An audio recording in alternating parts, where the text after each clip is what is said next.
जी अस्सलाम वालेकुम। Saudi airport से पाकिस्तानी वापस जी। आप कहीं से भी यानी कि पाकिस्तान से सऊदी अरबिया आ रखे हैं, इंडिया से आ रखे हैं, आप कहीं Qatar, Kuwait, Oman, Dubai, मस्कत, Sharjah कहीं से भी सऊदी अरबिया में बॉर्डर क्रॉस करके आ रखे हैं या फ्लाइट्स के जरिए यानी कि एयरपोर्ट के जरिए आ रखे हैं, तो भाई देखें ये पाकिस्तानी हैं, इनको एयरपोर्ट के ऊपर रोका गया बाकायदा। वहां पर इनको 3 से 4 घंटे या इससे भी ज्यादा बैठाया जा सकता है। उसके बाद जिस एयरलाइन से ये है उसी एयरलाइन से रिटर्न। बात करने का आपके साथ ये वीडियो लगाने का मकसद क्या है, इस वक्त सऊदीया का वीजा अगर हम लेते हैं, हम अगर साय खास आमल मंजली का वीजा ले लेना, जो कि आम छोटे महीने वाला वीजा, आप घर के तौर पर काम कर सकते हैं, सस्ता वीजा, तो वो भी आपको 5-6 लाख रुपए पाकिस्तान में पड़ेगा। आप उसके ऊपर खर्चे एक्स्ट्रा डाल लें। ओवरऑल जी अगर आप आजाद वीजा भी लेते हैं तो 10 लाख तक कंफर्म है आपका इस वक्त खर्चा आ रहा है। यहां वीजे के मामला पाकिस्तान में जो टिकट, मेडिकल, पासपोर्ट और इसके अलावा वीजा लगवाई है, आपका एतमाद में आपको जाना पड़ गया फिंगर के लिए, या आपको सॉफ्ट स्किल्स अभी आपने वो जो उसके ऊपर खर्चा तो नहीं होता है,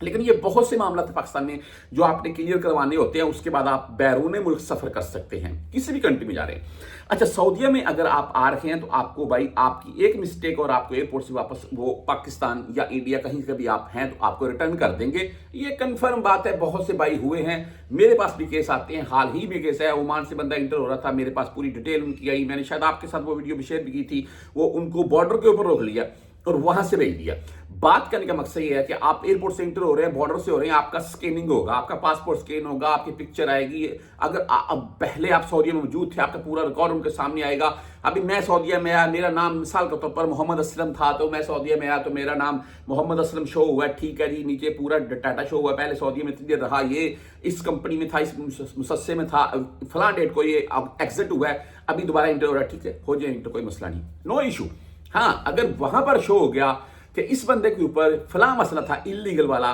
या ये सफारा से आउटबस बनाकर गया है, या खुई लगवा कर गया है, या बाहर किसी एजेंट से काम करवा कर गया है, या जेल के रास्ते गया है, या शवेसी से गया है, या ये कोई भी किसी किस्म के इलीगल एक्टिविटीज में शामिल था, उसकी सूरत में पकड़ा गया और डीपोर्ट हुआ है, तो उस सूरत में पूरा रिकॉर्ड उनके पास आता है वहां पर सामने, वो आपको अलहदा कर देंगे। हाँ, अगर आप किसी चीज में मतलूब हुए तो आपको वापस भी नहीं जाने देंगे, ये भी क्लियर कर दूंगा आपको मैं, वही बिठाएंगे आपको और शुरते आएंगे, आपको पकड़कर जेल में लेकर जाएंगे। और अगर आपका मामला क्लियर हुआ तो आपको इंटर होने देंगे, अगर ना क्लियर हुआ तो फिर उसी एयरलाइन से आपको वापस भेजेंगे। होता क्या है, मैंने आपको मसले मिसाल गिनवा दी हैं जिनकी सूरतों में आप यहां से गए दोबारा आ रहे हैं, चाहे आप उम्र के तौर पर आ रहे हैं, चाहे आप फैमिली वीजे के तौर पर आ रहे हैं, चाहे आप मल्टीपल वीजे के तौर पर आ रहे हैं, चाहे वर्क वीजे के तौर पर आ रहे हैं,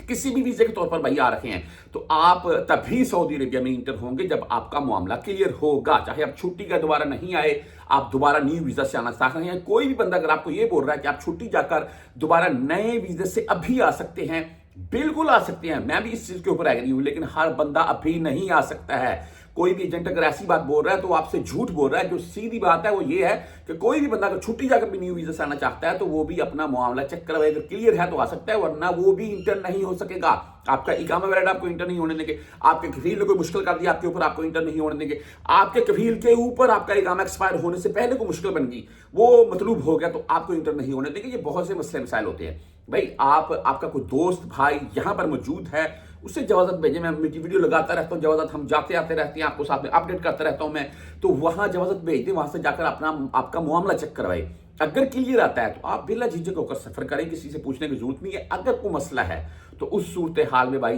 पहले अपना मामला क्लियर कीजिएगा, फिर सफर कीजिएगा।